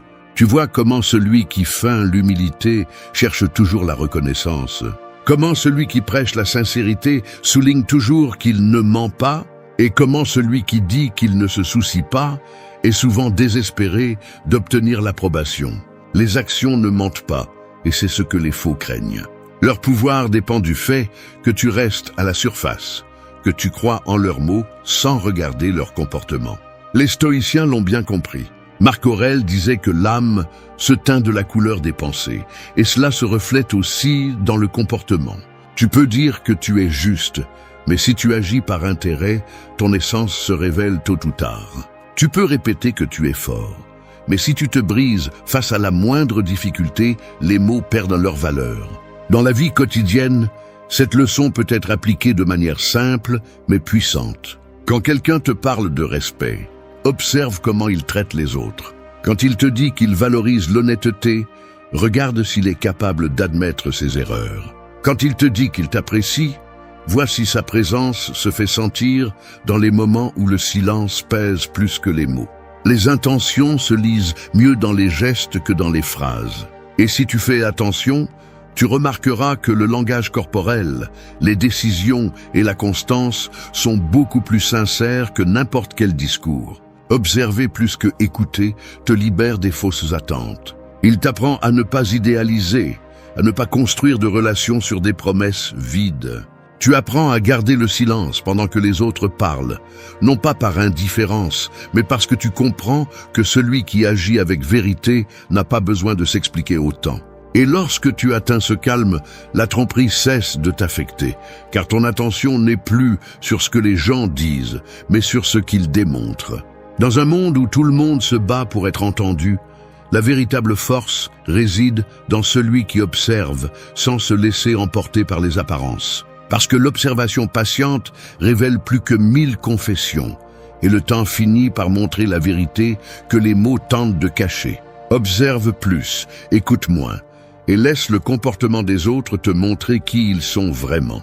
C'est le regard du sage, celui qui n'a pas besoin d'explication, parce qu'il a déjà appris à voir la vérité en silence. 2. Lisse ce qu'ils ne disent pas. Les mensonges les plus habiles ne sont pas prononcés, ils sont insinués. Ils sont comme des ombres sur un mur, ils ne font pas de bruit. Mais si tu apprends à regarder, ils révèlent plus que n'importe quel mot. Les gens peuvent contrôler ce qu'ils disent, mais pas ce qu'ils taisent. Le silence, le regard détourné, la pause entre les phrases, tout communique. Beaucoup ne savent pas lire ces espaces vides, parce qu'ils sont trop occupés à écouter des discours bien construits. Mais celui qui apprend à lire ce qui n'est pas dit, découvre des vérités que les autres ignorent. Les personnes inauthentiques ont tendance à cacher leur véritable intention derrière des phrases stratégiques. Ils disent « je te comprends » sans avoir écouté un seul mot. Ce n'est rien quand ils sont pleins de ressentiment. Fais ce que tu veux, en espérant que tu devines leur agacement. Ils ne le disent pas, mais ils le transmettent. Leur ton, leur regard, leur attitude les trahit. Et tandis que d'autres restent à la surface du message, tu peux apprendre à regarder l'incohérence entre ce qu'ils expriment et ce qu'ils émettent sans parler. Lire ce qui n'est pas dit n'est pas du scepticisme, c'est de l'intelligence émotionnelle. C'est réaliser que la vérité se trouve rarement dans les phrases longues et polies, mais dans les gestes brefs qui tentent de cacher quelque chose. Quand quelqu'un te parle avec enthousiasme, mais que ses yeux manquent de brillance, il y a une distance entre ses mots et sa réalité. Quand quelqu'un s'excuse rapidement, mais répète le même comportement, le pardon qu'il prononce ne vaut rien. Les mots peuvent être du maquillage, mais le corps ne sait pas mentir. Le stoïcisme enseigne à ne pas se laisser tromper par les apparences. Épictète disait de ne pas juger par ce que tu entends, mais par ce que tu observes avec la raison. Cette leçon est vitale dans un monde où beaucoup parlent par commodité, pas par conviction. Si tu apprends à lire ce qui n'est pas dit, tu comprends le fond derrière la forme. Et alors, tu n'es plus manipulé par des discours émotionnels, parce que ton attention se concentre sur l'essentiel, la congruence entre l'émotion, la parole et l'action. Dans la vie quotidienne, cela signifie ne pas prendre tout au pied de la lettre. Quand quelqu'un promet des changements, observe si ses habitudes le confirment. Quand quelqu'un jure qu'il tient à toi, remarque si son temps reflète ses paroles. Quand quelqu'un te dit qu'il te fait confiance, regarde s'il te laisse vraiment agir librement. Les personnes authentiques s'expriment aussi dans ce qu'elles n'ont pas besoin de répéter.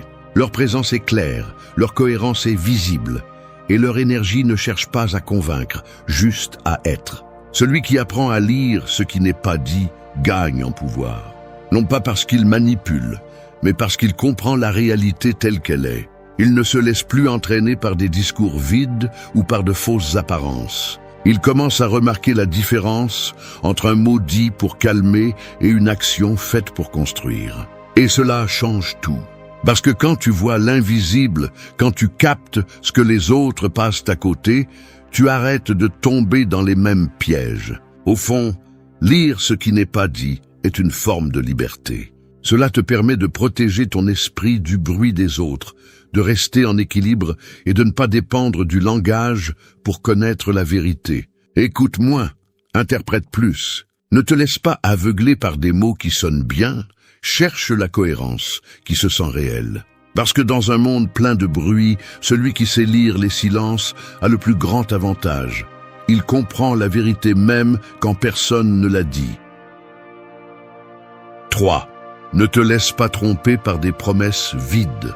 Les promesses vides sont comme des mirages dans le désert. Elles ressemblent à de l'eau de loin. Mais quand tu t'approches, tu ne trouves que de la poussière. Celui qui promet trop, sans avoir la force de le réaliser, te vend une illusion déguisée en espoir. Il te dit ce que tu veux entendre, pas ce que tu as besoin d'entendre.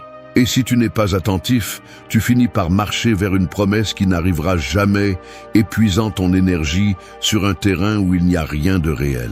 Le problème n'est pas de promettre, mais de le faire sans conscience. Les personnes inauthentiques utilisent les promesses comme une monnaie émotionnelle, un outil pour te garder près d'eux, pour gagner du temps ou pour masquer leur manque d'engagement. Ils te diront « Je vais changer, je te le jure, cette fois-ci sera différente », mais leurs actes les trahissent toujours. Parce que celui qui a vraiment l'intention de le faire n'a pas besoin de jurer, il agit simplement. La parole n'a de valeur que lorsqu'elle est soutenue par la constance. Quand quelqu'un te promet quelque chose, n'écoute pas l'émotion du moment, observe son historique. Le passé ne ment pas, il montre le modèle. Celui qui a échoué de nombreuses fois, sans en tirer de leçons, le fera à nouveau, car sa promesse ne naît pas de la responsabilité, mais du désir d'apaiser la culpabilité. Les promesses vides sont une anesthésie pour la conscience, une façon d'apaiser la tension sans résoudre le problème. C'est pourquoi le stoïcisme enseigne à ne pas dépendre de l'extérieur. Ne place pas ta paix dans ce que les autres disent qu'ils feront.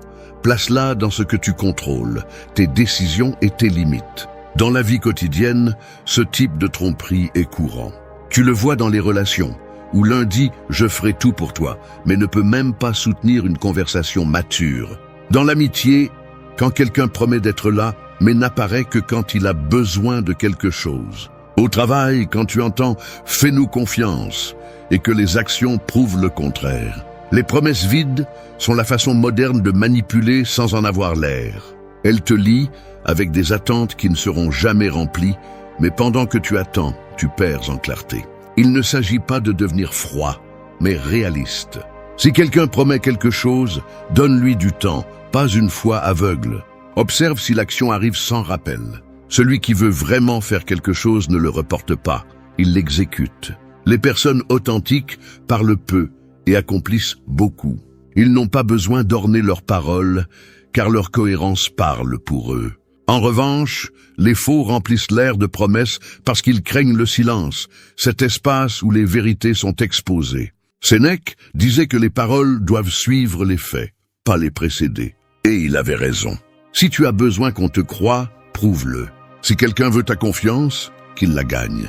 Dans ce monde saturé de discours, l'engagement véritable se reconnaît dans l'acte simple de tenir sa parole, même si personne ne regarde. Protège-toi des promesses vides en accordant plus d'attention aux actes qu'aux déclarations. Si quelqu'un te promet du respect, observe comment il réagit quand il n'est pas d'accord avec toi. S'il promet de l'amour, regarde comment il te traite quand il n'obtient pas ce qu'il veut. S'il promet d'être là, vérifie s'il le fait sans que tu aies besoin de le lui rappeler. Les promesses non tenues sont comme des miroirs brisés. Elles reflètent une image qui n'existe pas. La maturité émotionnelle arrive quand tu ne te nourris plus de belles paroles, mais de comportements cohérents. Tu apprends à arrêter de te faire des illusions avec ceux qui promettent et à valoriser ceux qui accomplissent en silence. Parce que dans un monde plein de belles phrases, l'action est le langage le plus sincère. Laisse les autres dire ce qu'ils veulent, mais toi, reste avec ce qu'ils font.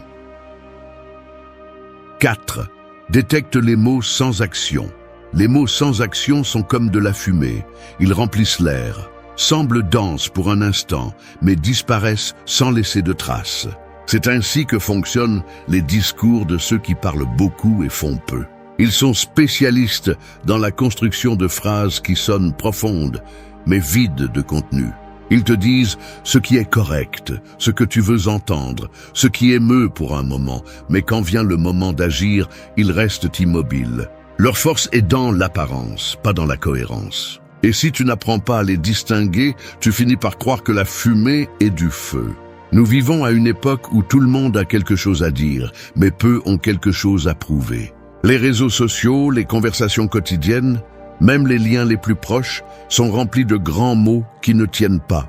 On parle de loyauté, de valeur, d'amour, de respect, mais la plupart le font sans véritable intention de le vivre. Les mots justes sont prononcés parce qu'aujourd'hui, le langage est devenu une façon d'échapper à l'engagement. Les personnes inauthentiques utilisent les mots comme monnaie émotionnelle. Ils disent « je ne ferai jamais ça ». Je ne suis pas comme les autres. Tu peux me faire confiance, mais leur comportement révèle le contraire. Ce n'est pas qu'ils mentent par méchanceté, mais par commodité. Ils aiment la sensation d'être vus comme fiables sans avoir à porter le poids de l'être. C'est pourquoi détecter les mots sans action nécessite de l'attention, mais surtout de la patience. Ne juge personne sur un discours, observe-le quand vient le moment d'agir selon ce qu'il prêche. Le stoïcisme enseigne que le caractère se prouve par les actes, pas par les déclarations. Marc Aurèle disait que la meilleure façon de défendre une idée est de vivre selon elle. Tu n'as pas besoin d'annoncer tes principes si tes actions les reflètent. Le problème est que beaucoup veulent la réputation d'être vertueux sans le sacrifice que cela implique. Et c'est là que naît l'incohérence que tu dois apprendre à reconnaître. Le décalage entre ce que quelqu'un prétend être et ce qu'il démontre réellement quand personne ne le regarde. Dans la vie quotidienne, cela se voit plus que tu ne le penses. Il est dans celui qui promet de te soutenir et qui devient invisible lorsque les choses se compliquent. Dans celui qui prêche l'honnêteté mais déforme la vérité chaque fois que cela lui convient. Dans celui qui dit aimer mais manipule avec culpabilité ou silence. Les mots sans action ne sont pas seulement vides, ils sont dangereux parce qu'ils génèrent de la confusion et te font douter de ton propre jugement. Tu finis par croire que le manque de cohérence est normal, que c'est ainsi que sont les gens, alors qu'en réalité, tu es seulement entouré de ceux qui n'ont pas le courage d'être conséquents. La clé est simple, laisse le temps parler. Ne te précipite pas à faire confiance ni à juger. Observe comment quelqu'un réagit quand il n'a rien à gagner en retour. Observe si ses actions se maintiennent quand personne ne les applaudit. Sénèque disait que le mot ne change pas l'homme, l'action si. C'est la différence entre ceux qui inspirent et ceux qui ne font que prétendre. C'est pourquoi arrête de te laisser emporter par le ton, par l'émotion du moment, par les phrases répétées. Regarde ce qu'ils font quand ils pensent que tu ne les regardes pas. Là, tu sauras qui ils sont vraiment, parce que les faux peuvent maîtriser l'art de parler, mais ils ne pourront jamais maintenir une conduite cohérente trop longtemps. La maturité arrive quand tu apprends à ne pas être impressionné par ce que les gens disent, mais par ce qu'ils démontrent en silence. Dans un monde où beaucoup vivent de mots, être quelqu'un qui agit est un acte de rébellion. Et détecter ceux qui ne le font pas est une façon de protéger ta paix, ton énergie et ta crédibilité. Parce que celui qui ne parle que crée du bruit, mais celui qui agit crée la réalité. 5. Distingue la vérité de la cruauté. Il y a des gens qui confondent sincérité et manque de tact, comme si la brutalité était une forme de vertu. Ils utilisent la vérité comme un couteau, non pas pour libérer, mais pour blesser. Ils te disent « je suis juste honnête », mais ce qu'ils font vraiment, c'est déguiser leur besoin de supériorité sous le bouclier de la franchise. Ils ne cherchent pas à t'aider à grandir, ils cherchent à se sentir supérieur. La différence entre la vérité et la cruauté ne réside pas dans ce qui est dit, mais dans l'intention avec laquelle c'est dit. Et cette différence marque qui a une conscience et qui aime simplement blesser avec style. Nous vivons dans une société qui a confondu le courage avec la rudesse. On applaudit celui qui dit les choses comme elles sont, même s'il le fait sans empathie ni respect. Mais dire la vérité ne nécessite pas d'élever la voix ni d'écraser l'autre. Cela nécessite de l'équilibre. Le stoïcisme enseigne que la vertu se trouve dans le juste milieu, pas dans les extrêmes. C'est pourquoi celui qui maîtrise sa langue démontre plus de sagesse que celui qui se vante de ne pas avoir de filtre. La vérité sans compassion n'est qu'une forme élégante de violence. Les personnes inauthentiques utilisent constamment cette tactique. Ils te lancent des commentaires blessants sous prétexte de « je veux juste t'aider ». Mais derrière, il y a du jugement, de l'envie ou un désir de contrôle. Ils veulent se sentir nécessaires en te corrigeant, en soulignant tes erreurs, en te faisant douter de toi-même. Ils ne cherchent pas à apporter de la clarté, ils cherchent à te maintenir émotionnellement petit. Et si tu n'apprends pas à reconnaître cette manipulation, tu finiras par penser que tu mérites cette froideur déguisée en honnêteté. Apprendre à distinguer la vérité de la cruauté te donne du pouvoir, car cela t'apprend à ne pas réagir avec culpabilité face à celui qui utilise la vérité comme une arme. Cela te permet de voir l'intention derrière le message. La vérité construit, même quand elle fait mal. La cruauté détruit, même quand elle semble logique. La vérité cherche à guérir, la cruauté cherche à dominer. C'est cette différence qui sépare le sage de l'arrogant. Dans la vie quotidienne, ce type d'attitude se voit chez celui qui te conseille en critiquant, chez celui qui se moque de tes erreurs sous prétexte d'humour, ou chez celui qui dit « je te le dis pour ton bien » tout en savourant ton insécurité. Ne confonds pas ces personnes avec celles qui te disent vraiment la vérité par amour. La vérité authentique est transmise avec respect, même si elle fait mal, parce que son intention est de t'aider à grandir, pas de te briser. Marc Aurèle disait que l'homme sage ne blesse ni par les mots ni par les actes, parce qu'il comprend que le but de la vertu est de guider, pas d'humilier. Celui qui se sent supérieur a besoin de le prouver par des mots durs, mais celui qui comprend vraiment la vérité ne l'impose pas. Il la montre avec calme. C'est pourquoi quand quelqu'un te dit qu'il est brutalement honnête, fais attention. Le mot brutal révèle déjà plus qu'il n'imagine. Pour appliquer cette leçon, observe comment tu te sens après une conversation. Si la vérité te fait réfléchir et te pousse à t'améliorer, elle vient d'un endroit honnête. Si elle te laisse confus, petit ou humilié, Ce que tu as reçu n'était pas la vérité, c'était de la cruauté déguisée. Apprends à écouter avec sagesse, pas avec vulnérabilité. Toute critique n'est pas constructive et toute sincérité n'est pas bonne. La maturité consiste à savoir discerner entre celui qui te parle avec l'intention de t'élever et celui qui cherche seulement à t'écraser.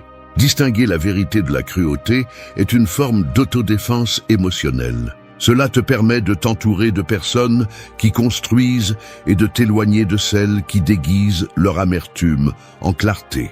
Tu n'as pas à supporter des mots qui blessent simplement, parce qu'ils sont enveloppés dans le concept de vérité. 6. Méfiez-vous de ceux qui prétendent être authentiques. L'or véritable n'a pas besoin d'annoncer qu'il brille, il le fait simplement. Il en va de même pour l'authenticité. Ceux qui l'ont vraiment n'ont pas besoin de la proclamer. Mais les faux aussi.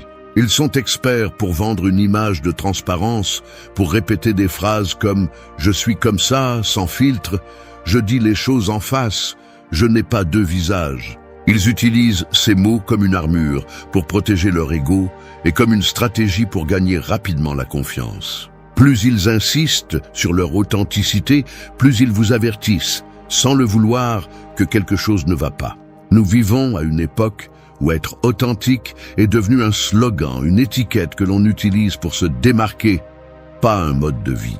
Les réseaux sont remplis de personnes qui se vantent d'être réelles, mais tout ce qu'elles font est de jouer un rôle pour maintenir une image. Et il en va de même hors de l'écran. Beaucoup prétendent être francs pour justifier leur manque d'empathie ou leur comportement impulsif. Ils ne sont pas honnêtes, ils sont arrogants, déguisés en sincères. La véritable authenticité ne crie pas, elle se perçoit. Le stoïcisme enseigne que le sage n'a pas besoin de prouver quoi que ce soit à quiconque, car sa valeur provient de la cohérence entre ce qu'il pense, dit et fait. Marc Aurèle n'a jamais dit « je suis vertueux ». Il l'a démontré en gouvernant avec tempérance. Sénèque ne se vantait pas de sa sagesse. Il la pratiquait dans chaque lettre. Épictète ne parlait pas de liberté intérieure. Il la vivait en étant esclave. C'est la différence entre ceux qui sont et ceux qui paraissent. Les faux ont besoin de se déclarer authentiques parce que leur identité dépend d'être vue, pas d'être fidèles à eux-mêmes. Se méfier de ceux qui prétendent être authentiques ne signifie pas se fermer au monde, mais garder une clarté d'esprit.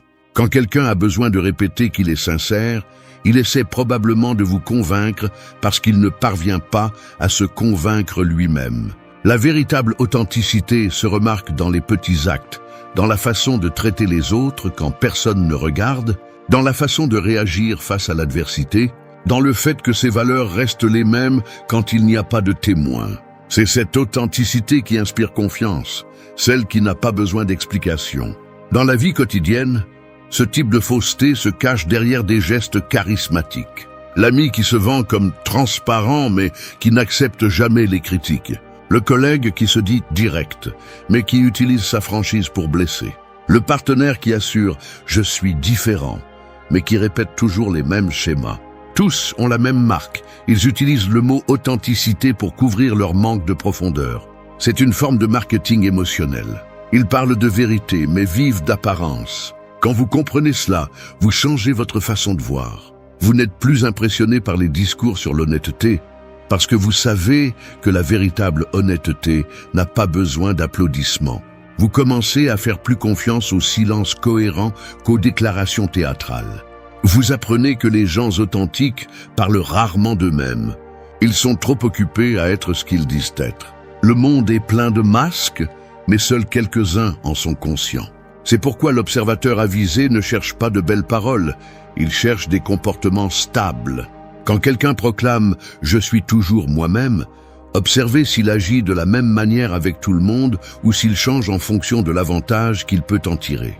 Celui qui est authentique n'ajuste pas son caractère à sa convenance. Il peut s'adapter, mais il ne trahit jamais son essence. Se méfier de celui qui prétend être authentique, c'est protéger votre perception.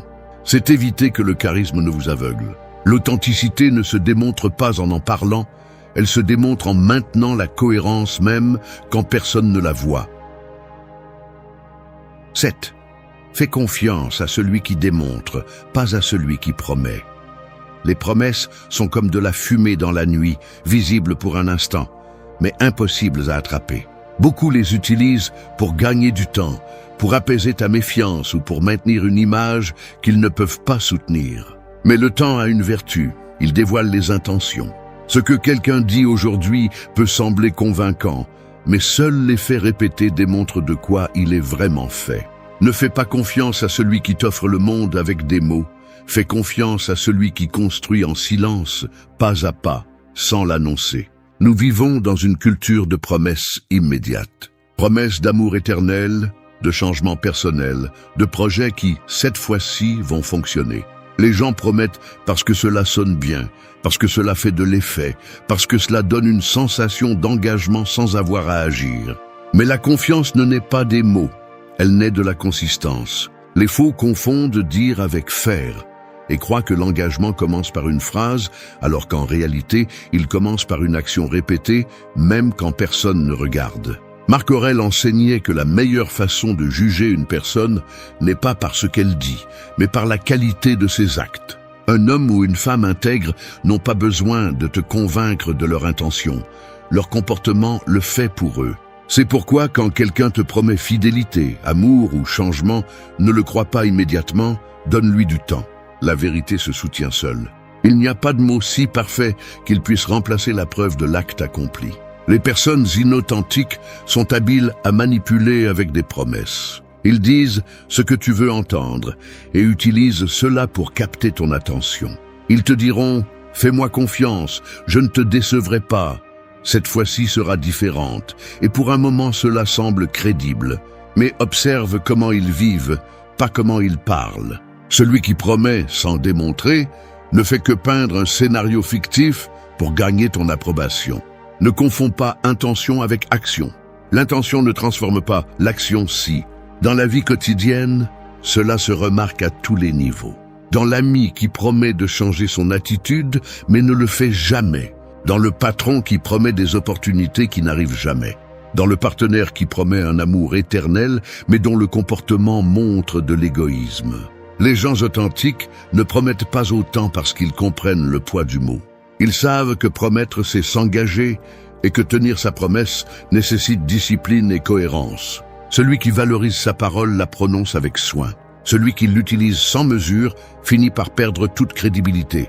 Faire confiance à celui qui démontre ne signifie pas te fermer aux autres, mais garder tes attentes dans le réel. C'est accepter que la confiance se gagne, elle n'est pas exigée. Sénèque disait que la confiance doit être construite lentement, comme un feu qui est alimenté par des actes, pas par des discours. C'est pourquoi le sage ne se laisse pas emporter par ce qu'il entend, mais par ce qu'il observe en pratique. Apprendre à remarquer le rythme des actions, la constance, la cohérence dans les détails. C'est là que se trouve la vérité. Quand tu fais confiance seulement aux mots, tu deviens l'otage des illusions. Mais quand tu apprends à faire confiance aux faits, tu te libères. Parce que tu n'es plus manipulé par les promesses vides, ni par les gestes théâtraux. Tu commences à mesurer les gens par leur comportement constant, pas par ce qu'ils disent dans leurs meilleurs moments. Celui qui veut vraiment gagner ta confiance ne la demande pas, il la travaille. Et quand quelqu'un démontre par des faits ce que sa bouche tait, là tu peux te reposer sans crainte. Fais confiance à celui qui agit même quand cela ne lui convient pas, à celui qui respecte sa parole parce que son caractère vaut plus que son confort. 8. Crois en les actes, pas en les éloges. Les éloges sont comme des bonbons, doux au début mais vides si tu en consommes en excès. Il y a des gens qui les distribuent facilement, non pas par admiration sincère, mais par commodité. Ils te louent pour être bien vu, pour manipuler, pour adoucir une intention cachée. Ils disent « Tu es incroyable, personne n'est comme toi, tu peux me faire confiance ». Mais derrière ces mots se cache souvent un calcul. Les faux savent qu'un éloge est la façon la plus subtile de baisser ta garde. C'est pourquoi le sage apprend à valoriser plus les actions que les éloges, car il comprend que ce qui est dit peut mentir, mais ce qui est fait ne peut jamais. Dans la vie réelle, l'excès d'éloges est un déguisement. C'est le refuge de ceux qui veulent obtenir quelque chose sans montrer leur véritable intention. Le collègue qui te flatte constamment cherche peut-être à gagner ta faveur. Le partenaire qui te couvre de belles phrases peut cacher son manque de respect quotidien.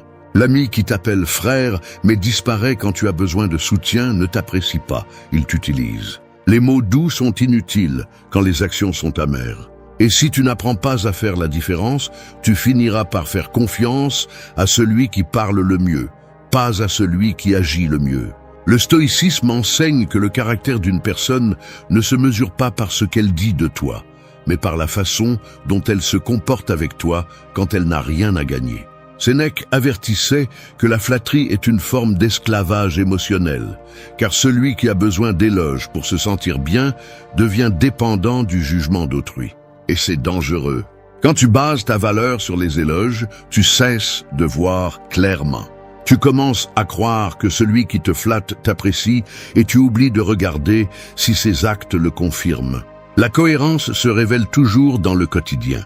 Regarde comment quelqu'un agit quand il n'y a pas de public, quand il n'a pas besoin de faire semblant de bonté. Si une personne te loue en public, mais en privé t'ignore ou te dévalorise, c'est là que se trouve la vérité. Si quelqu'un te couvre de belles paroles, mais ne tient jamais une seule promesse, ce qu'il ressent n'est pas de l'appréciation, c'est de la commodité. Les actes ne mentent pas, parce qu'ils ne peuvent pas être fins éternellement. Les mots si, parce qu'ils sont bon marché et faciles à modeler selon l'occasion. Apprendre à croire en les actes et non en les éloges signifie aussi renforcer ton discernement. Laisse le temps te montrer qui est qui. Observe qui apparaît sans être appelé, qui te respecte même quand tu n'es pas là, qui se réjouit sincèrement de tes succès sans ressentir d'envie. Ces personnes n'ont pas besoin de te flatter, car leur respect se démontre par des gestes, pas par des discours. Ce sont ceux qui te disent peu, mais qui font beaucoup. Et dans un monde plein de fausseté, cela vaut de l'or. Les éloges peuvent gonfler l'ego, mais les actions nourrissent la confiance. L'éloge est du bruit. L'action, une preuve. Ne confonds pas l'affection avec la flatterie. Celui qui t'aime ne te dit pas ce que tu veux entendre. Il t'accompagne par des actes, même en silence. Celui qui te respecte n'a pas besoin d'adoucir ses mots. Son comportement le rend évident. Celui qui te flatte pour te gagner, demain te critiquera pour te manipuler. C'est pourquoi croire seulement en ce qui est démontré est une forme de protection émotionnelle. Marc Aurèle a écrit que la dignité ne dépend pas de l'opinion des autres, mais de ses propres actes. Et cela s'applique aussi aux autres. Ne juge pas par ce que quelqu'un dit de toi, juge par la façon dont il vit ce qu'il dit. La vérité se cache dans les gestes, dans la constance, dans les petits détails qui n'ont pas besoin d'applaudissements. Crois en celui qui respecte sa parole par des actes, pas en celui qui répète des phrases pour paraître correct.